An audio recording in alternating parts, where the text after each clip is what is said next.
नमस्कार दोस्तों, जन मुद्दों की बात धर्मराज के साथ मेरे शो में आप सबका स्वागत है। बहुत भारी मन से आज मैं यह खबर आपके सामने साझा करूंगा। उत्तर प्रदेश के झांसी में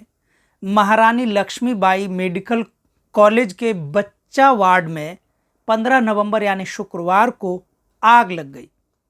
ऑफिशियली इस आग में 11 बच्चों के जलकर मर जाने की खबरें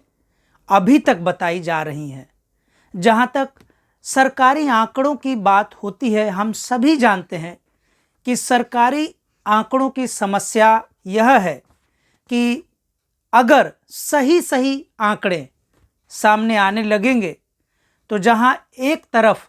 सरकारी व्यवस्था की पोल खुल जाएगी, वहीं दूसरी तरफ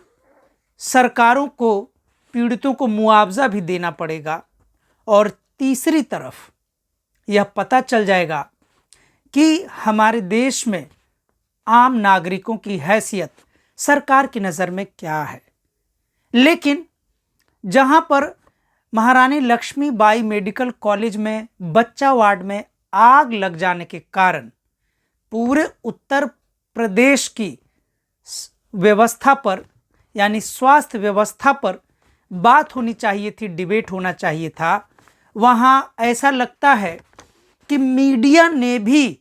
उत्तर प्रदेश सरकार यानी योगी आदित्यनाथ सरकार के बचाव में कुछ सकारात्मक खबरों को चलाने का प्रपंच भी रचते हैं। हालांकि अगर इस सकारात्मक खबर को प्रपंच के भी रूप में देखें तो उत्तर प्रदेश में जैसी मुसलमान विरोधी भाजपा की सरकार चल रही है, ऐसे में यह प्रपंच भी पढ़ने में थोड़ी देर के लिए अच्छा लगता है। जब लक्ष्मीबाई मेडिकल कॉलेज में आग लगी थी,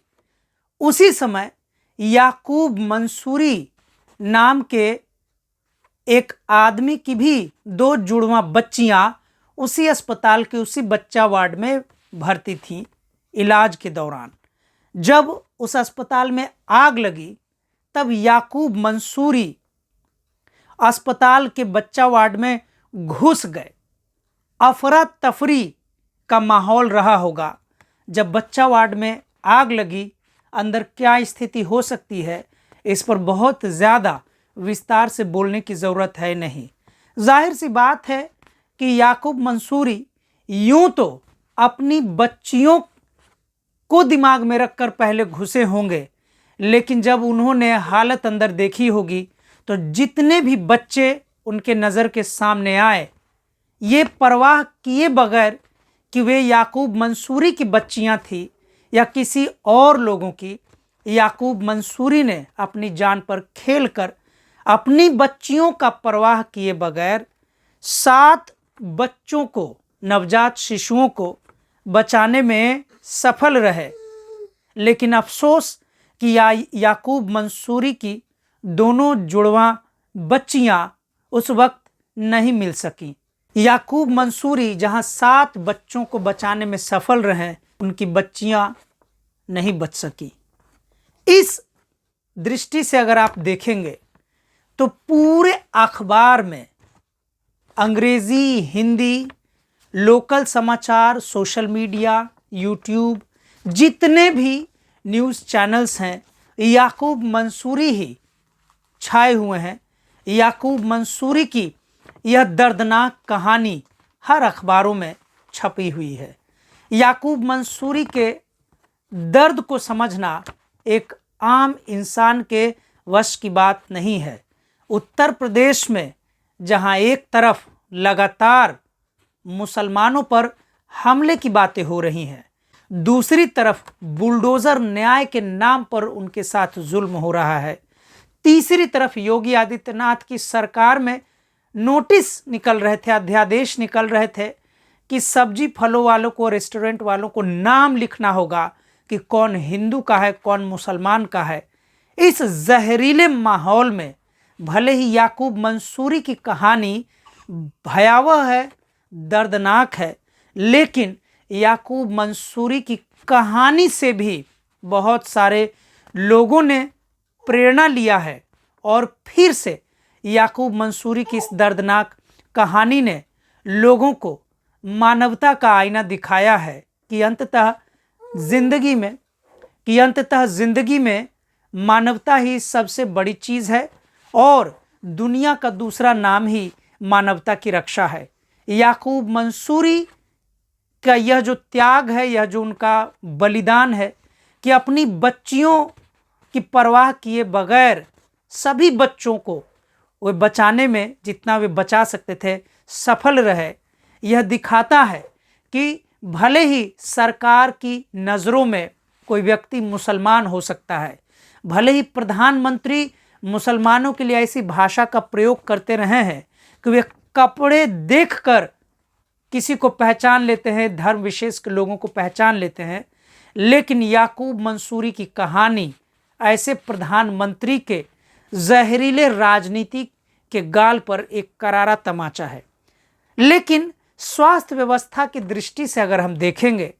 तो आप देखेंगे कि पिछले कई वर्षों से, यानी कि जब से भाजपा की सरकार आई है, बहुत बड़े पैमाने पर स्वास्थ्य सुविधाओं की पोल खुली है और स्वास्थ्य सुविधाओं में किस तरीके से गिरावट आई है, चाहे वह स्वास्थ्य के मामले हो, इलाज के मामले हो या सुरक्षा में अस्पतालों की सुरक्षा के मामले हो, इतने मामले सामने आए हैं कि यकीन नहीं होता कि अब भारत में लोकतंत्र जैसी सरकार है। इस घटना के पहले, झांसी के इस अस्पताल के पहले, दिल्ली के ही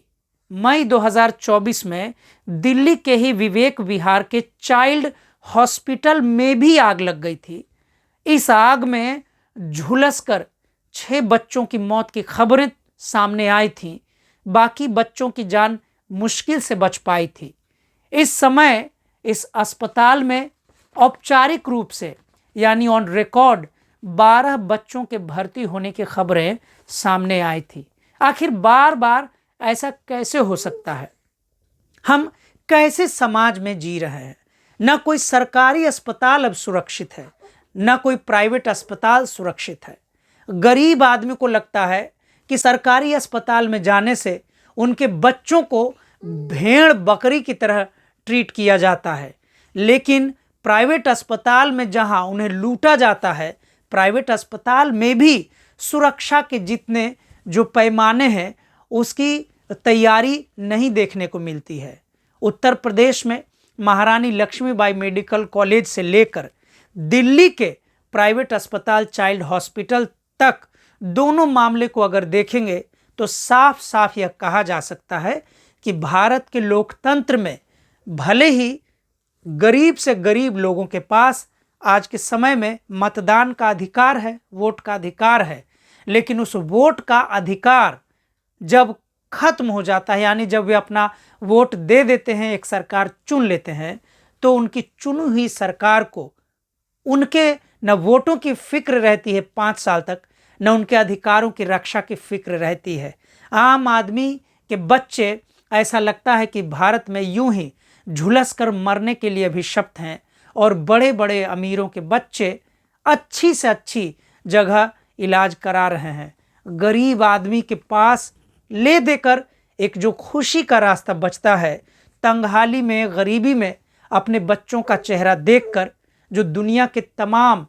मुश्किलात का सामना करने का साहस जुटा पाते हैं, ऐसा लगता है कि सरकारी व्यवस्था के खराब हो जाने से, सरकारों की अनदेखी से उस साहस जो गरीब आदमी के पास, वह जो आखिरी साहस बचा है, सरकार उसे भी कुचल देना चाहती है। आज के लिए इतना ही। आगे हम फिर मिलेंगे अगले मुद्दे पर। तब तक के लिए शुक्रिया, धन्यवाद।